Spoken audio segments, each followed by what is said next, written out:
Revolution of the United States in 1776, because the printing press printed articles that people read that made them angry against the king. Then came along the telephone and the telegraph, things that allowed us to communicate in a fraction of a second, where only the written word had been carried by horse and travel on foot. It was going to disrupt the world, and it did, but I think that most of us think it was for the good. Along came the radio, or the phonograph, and the record player. And there was a man in the United States who thought that people would stop being able to sing because they would only be listening to the radio or to the phonograph. Then along came TV and radio.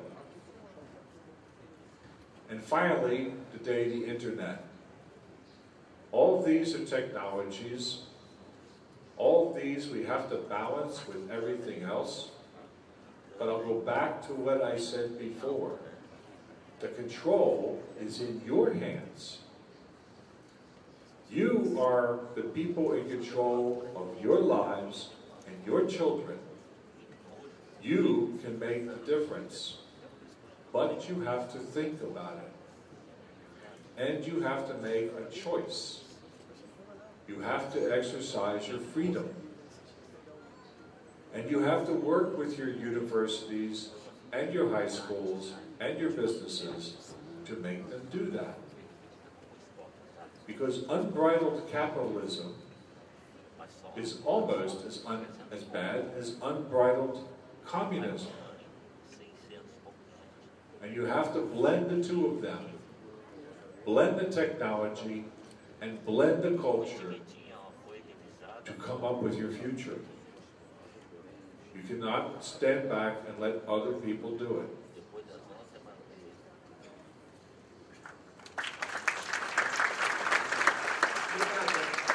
Com certeza nós não esgotamos todas as questões aqui. Não temos mais tempo. Então, acredito que é isso que a gente quer mesmo, o debate, as reflexões, e que o tema não se esgota, né? Temos muitas questões que vão ficar, né, até para os conferencistas levarem para suas próximas reflexões em outros momentos.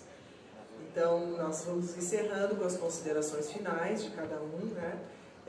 Agradecendo muito nossos queridos conferencistas. Tenho certeza que esse evento ganhou muito com a presença e com a contribuição de vocês. Então, eu passo para o John fazer as considerações, depois ao professor Henrique. Rapidamente, né, nós temos não só o tempo daqui do evento, mas também o tempo deles. O professor Henrique está indo embora hoje, e aí nós temos então que finalizar com as considerações de cada um deles. Muito obrigada. John, por favor.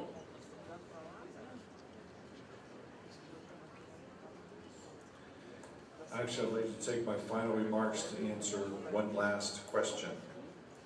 It says, if learning can be empirical, would you say today's universities were designed to make money instead of teach? Because in Brazil, we see graduate lawyers who don't know law and engineers who don't know how to add. What's the role of teachers when it comes to motivating their students?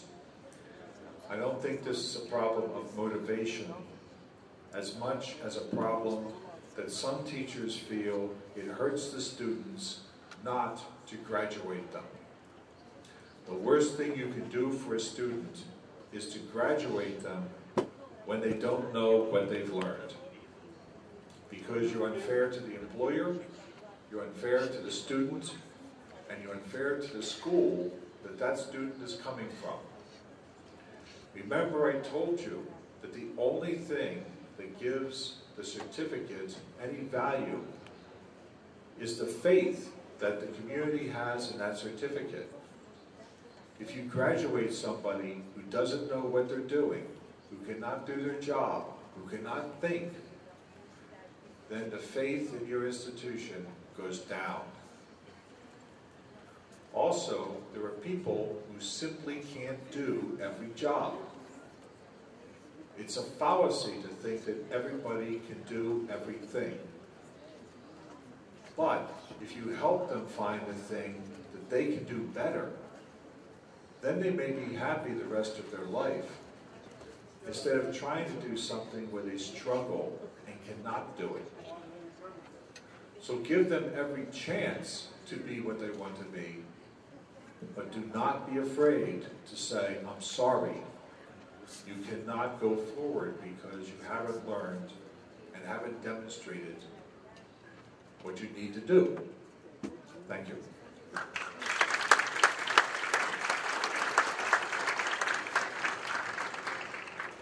Eu só quero dizer muito obrigado a todos vocês por estar aqui para compartilhar estas reflexões que vamos a seguir dialogando daqui da frente. E muito obrigado para os organizadores por haver convidado a este momento tão importante de diálogo. Muito obrigado.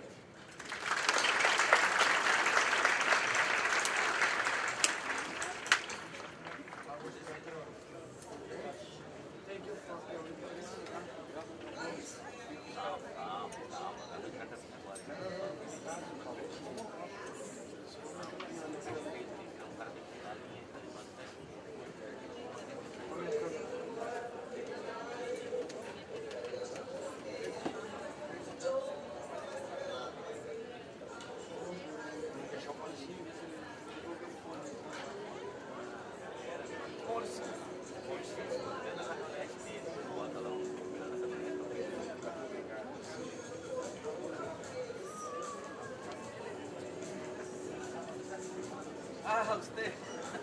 La